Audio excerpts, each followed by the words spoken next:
This video is brought to you by the Arrow Project, alleviating barriers to mental health services by creating innovative partnerships, programming, and professional development in the SAW region of Virginia.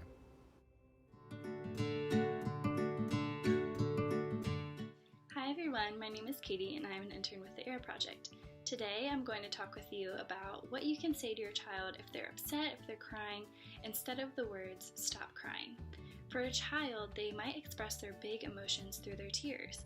And while it might seem like they are complaining or crying about something really silly or small, it's actually a really big deal to them.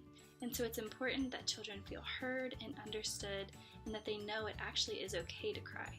So in the next few minutes, I'm going to give you some tips and some new phrases that you can say to your children instead of the words, "stop crying." The first new phrase that you can use are the words, "it's okay to cry." Even with our adult friends, it might be really valuable for someone to hear those words.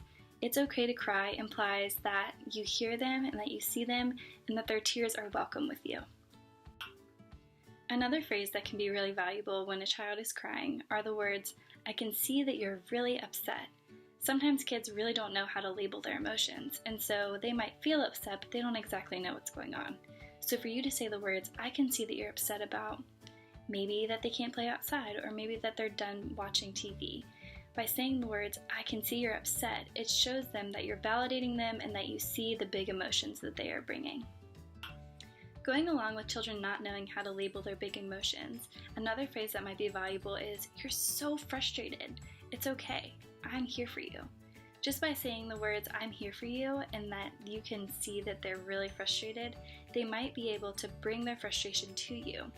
If you just sit there with them, be patient with them, and wait until the frustration passes, it will show them that you are not afraid to sit in their frustration with them. Something else that comes to mind is when a kid falls or when a kid gets hurt and they're really scared and they're crying and, we want to say, "stop crying," because we know that they're okay. It actually is really, really sweet for them to hear the words, "Wow, I know that was really scary. I'm right here."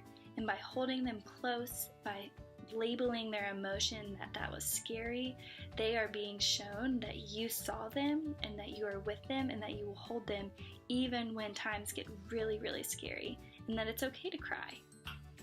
The word "stop crying" might show a child that you want to cut the conversation and not talk about it. But instead, a phrase that you can say is, "Tell me about it, I'm right here." This shows a child that you are willing to listen to them and that you're willing to hear about their experience, instead of cutting them off and saying, "This isn't important to me." The most important thing to take away from this video is that crying is okay. It's a natural response, and sometimes that's how kids communicate with adults. So it's really important and valuable to stay patient and calm and remind children that crying is okay.